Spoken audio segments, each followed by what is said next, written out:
Rashtrawadi Congress party Sharadchandra Pawar पक्षाचा 25वा रौप्य महोत्सवी वर्धापन दिन मोठ्या उत्साहात साजरा। शिरोळ तालुका राष्ट्रवादी काँग्रेस पार्टी शरदचंद्र पवार पक्षाकडून सैनिक टाकळी येथे पक्षाचा 25वा रौप्य महोत्सवी वर्धापन दिन उत्साहात साजरा करण्यात आला। पक्षाची पहिली शाखा सैनिक टाकळी येथील संपर्क कार्यालयात आयोजित समारंभाचे स्वागत प्रास्ताविक व सूत्रसंचालन दादा शिरहट्टी यांनी केला। कार्यक्रमाच्या अध्यक्षस्थानी पक्षाचे तालुकाध्यक्ष विक्रमसिंह जगदाळे होते।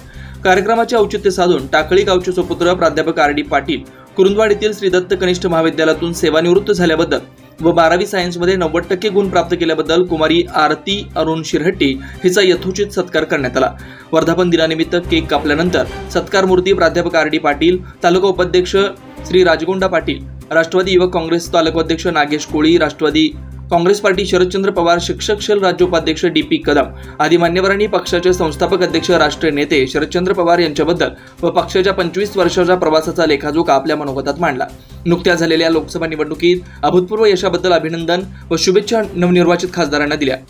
यावेळी अध्यक्ष मनोगतात तालुकाध्यक्ष जगदाळे यांनी हातकणंगले मतदारसंघातून महाविकास आघाडीचे उमेदवार सत्यजित पाटील आबा यांना प्रचंड मतदान दिल्याबद्दल सर्व मतदारांचे आभार मानले।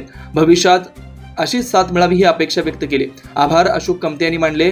यावेळी उपाध्यक्ष शाहीर आवळे, सरचिटणीस दिनेश कांबळे, सचिव विशाल जाधव, सरचिटणीस अरुण पाटील सावकर, शाखाध्यक्ष तात्यासाहेब शिरहट्टी, संभाजी कुते, तेजस माने, उपसरपंच श्री वाल्मिक कोळी, सुभाष शिरहट्टी, विविध संस्थेचे पदाधिकारी, ग्रामस्थ मोठ्या संख्येने उपस्थित होते।